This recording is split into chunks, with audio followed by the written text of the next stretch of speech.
What's up, guys? Welcome back to the fifth part of our Dungeon Master review, Dungeon Master Guide review. Depending on how fast we get through this might be the end. We may break it up if we run a little long. So, next up here is running the game. What kind of stuff we've got here? In running the game, it's I know you might not think this. It gives you kind of tips and tricks on how to run the game. First three things it says: foster respect, avoid distractions, have snacks.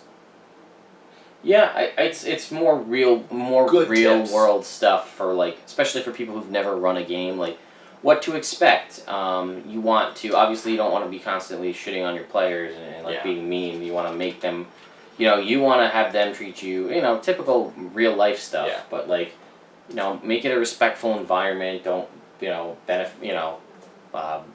penalize players for being nice, and don't award people for being mean. Don't be cool. Yeah. Don't metagame. Gives you more stuff on how to. Stuff like you might be nervous to do as a first-time DM. Like, just flat out ignore the dice. Sometimes you just got to make your own call. Yeah. What else? Different. I mean, it gives you more, not even more in-depth stuff. Just like reiterating what different ability scores you would use for different saving throws.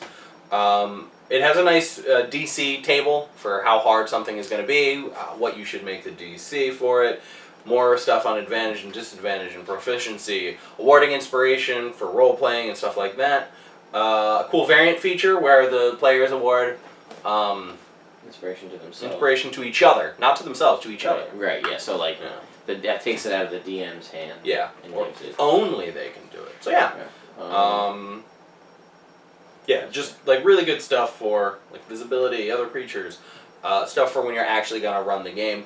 I feel like a lot of this is covered very very quickly in the player's handbook. This gives you more in-depth stuff. Like for a lot of that. I see tracking right there, and like that's very briefly discussed in the survival skill in the player's handbook. Like, that's the skill you use for tracking, and this is like modifiers for, like, if it's windy out, if there's been rain recently, in-depth stuff on how to track somebody, to expand upon things like you would use for the different skills. It gives you AC and health for doors and stuff. For like doors and stuff, for objects. So if you want to, if you can't break open the lock and you need to physically break down the doors, is what you're looking at. Yeah, like if you wanted to burn through a ceiling with acid, tells you how to do it. This also talks about the grid, different size creatures, and moving around with miniatures, and that kind of stuff. Because this game is also designed that they actually don't, I'm not gonna say force, but they don't force you to use a grid. Yeah. Because the way this game is designed is they are saying that you could probably do most of this just all in your head without a grid. Obviously, in my mind, as someone that's played on a grid my whole life, it makes things easier.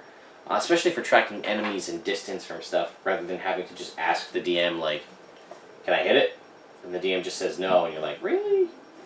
If you can see, like, I'm within 150 feet of this guy, I can hit him. And as a DM, it helps save from that. Because that is, I mean, when you're making stuff up on the spot, and if you have a big encounter with 4 players and 6 enemies, you're going to lose track of where everyone is. And who's fighting you. And when they give you those reallys, the only thing worse than those reallys when they're wrong is those reallys when you're wrong, and you're like, oh man, he is totally right, but I just gotta bluff this and say he's wrong. Like, that's annoying. So grids are cool. Yeah, I mean, there's a lot of cool other stuff. If you're doing online stuff, there are online tabletop things where you can create a digital grid. There's a lot of cool other things you can do with erasable markers, dry erase, wet erase, by disposable paper, mats and stuff like that. So that's pretty much the basics of running the game. Yeah, they also have some cool stuff in the back for like siege equipment, different diseases, different poisons, giving you more info. Madness. So more things to flesh out the game, because I mean they have antitoxin in the player's handbook, and they have like a poisoner's kit, but no additional information on different kinds of poisons. Yeah. So this kind of has that. Okay. Then we go on to the Dungeon Master's Workshop. Yeah, what I've written on our whiteboard over there is basically all bets are off. This is the information and stuff to help you literally create anything you want. Yeah. This has the rules for futuristic stuff, for Alien science fiction, technology. gunpowder, laser beams, you know. Yeah. Different types of initiative variants, action bonuses, how to create monster. They have a D20 table for lasting injury, which is like losing limbs. Yep. There's morale stuff. I think there's even things for like the different play styles for like the very the gritty kind of horror almost setting where like a long rest is a week and a short rest is a day and like, but then there's like an alternative one where like a long rest is an hour, something crazy. So like you can run like it's very high magic and very explosive and that kind of stuff. And they also have a quick table for statistics by challenge rating. So if you need a challenge rating 6 monster, it's going to have, like, if you just want to make one up right this second, you can. That's right here on the table as a +3 proficiency bonus, 15 AC, between 145 and 160 to hit, or hit points, +6 to hit, between 30 and 40 damage per round, and a save DC of 15. Yeah, and that's, I think, that would come in, me personally thinking about that would be like, you need like Joe Schmo bandit guy. Yeah. And you know, you want him to be not just like your everyday bandit that you just hit with a sword and he's dead. Yeah. You know, you need a tougher, like mob boss type guy. And this table actually goes up to a challenge rating of 30, so it has a corresponding experience table that goes up to 30. Okay. What else we got? This is more just creating monsters, condition immunity, special traits and actions, and then monstrous features. So a lot of stuff on how to create monsters. And one cool thing that they have in the back of that section, which if you have, yours is on 282, is they call it NPC features. So it gives you ability modders and features for both races that are in the player's handbook and a few that aren't. So it can give you like a basis for if you wanted to create a character class. Let's say you wanted to be a Gnoll. It tells you right here, +2 to strength, -1 to intelligence. It has rampage and dark vision out to 60. So while this might not be everything you're going to need, it kind of gives you a nice little base for, I'm going to say maybe like 10 races that aren't in the player's handbook, if you wanted to create that. Yeah, just be mindful because I think they're designed for monsters, so I think they are potentially a little more OP than, you know, your regular player's handbook. Yeah. Well, I mean, one of the things that I thought was kind of cool is half-orcs are better than orcs as far as ability modifiers.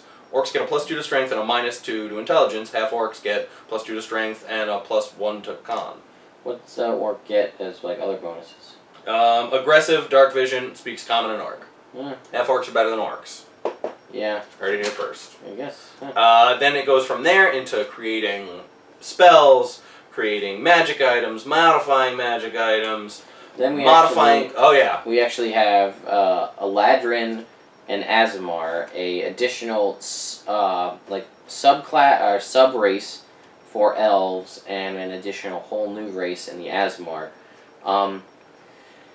It's interesting to me that the Azamar was included as an example for creating a brand new race in the Dungeon Master's Guide rather than just as a base race in the game. Yeah. Especially because Tiefling is, so why wouldn't you have the angelic equivalent of the Tiefling? There's a whole article that they wrote when they put this out there to describe the thought, and I think it's probably even written there to describe the thought process they had for why they chose what they chose. Like, they wanted to make it similar to the Tiefling, so they chose ability stats that kind of fit that. And then, like, the resistance is Tieflings get resistance to fire. They're like, okay, well, this is an angelic character. They should probably have resistance to radiant damage because they're an angel. But they're like, radiant damage is so few and far between dealt by enemies, let's also give them resistance to necrotic. So you get resistance to 2 damages, but they're 2 of the least done damages in the game. And then they also get similar spells to like how a Tiefling gets, but I think they get kind of shafted on some of the spells. Like the cantrip that they get is light, and the cantrip that the Tiefling gets is thaumaturgy. And when you have dark vision, light is almost useless. Yeah. Yeah. So thaumaturgy, I mean, thaumaturgy is kind of it's like the religious version of prestidigitation. Yeah. So I feel like they could have given him thaumaturgy as well. And it just, Well, before this actually came out, we were talking about Asmar, and I created like what I thought Asmar would be, and I did give it prestidigitation. Yeah, I mean, I feel like if anything, they should be swapped, and Tiefling should have prestidigitation. Yeah. And I feel like, just in the name and the connotation, I feel it gives it more of a nefarious thing. Well, because in my mind, with prestidigitation, you can purify and clean things. Yes, that's so that true. was more Either way. Asmarian Yeah. in my mind. But yeah. So, substituting class features, modifying classes, variants for spells. I think that's probably the stuff I was talking about. They also have other things in here. They have variant combat rules to like include flanking as a rule. If you wanted to add flanking to the game, they also have the variant rule for like fighting on monsters. Like if a monster is a big enough size that you can get on top of them, rules for fighting on their backs, which I guess would theoretically work for a halfling jumping on a orc. Yeah. Theoretically. Yeah. So. And what else we got? It looks like more stats for... Yeah, well that's it for game that. Then we're going on to the appendices. Okay, so what's that? Like and stats for doors and stuff? No, this is rolling tables. Oh. Basically, some of the, like... I think this is a random dungeon creator, This, isn't it? yeah. Random dungeon creator where, using these tables, this is just pages upon pages upon pages of tables. You could run an entire dungeon with having nothing prepped, just on tables.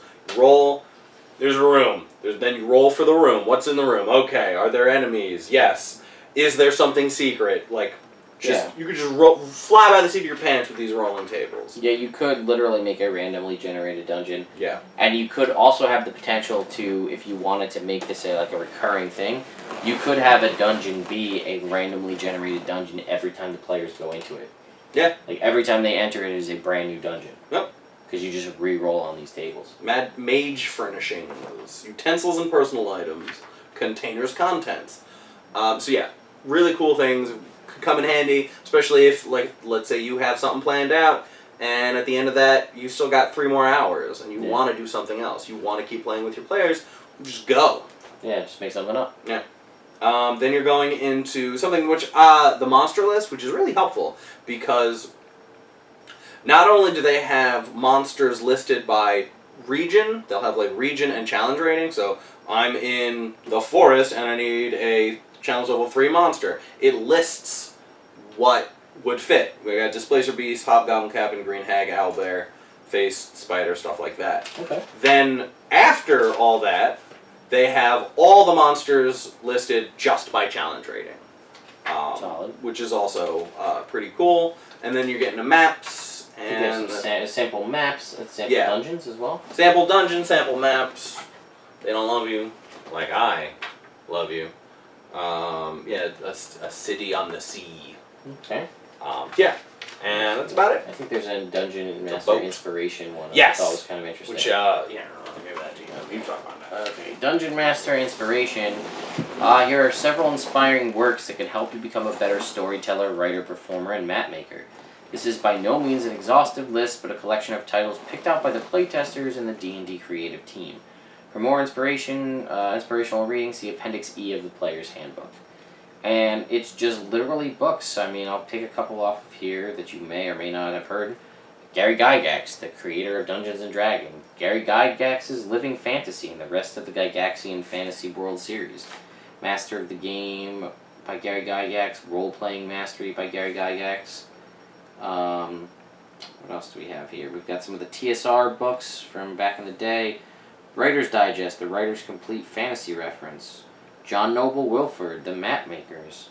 I mean, they're more created to build in worlds, and like here is J.E. and H.W. Kaufman, the Medieval Fortress.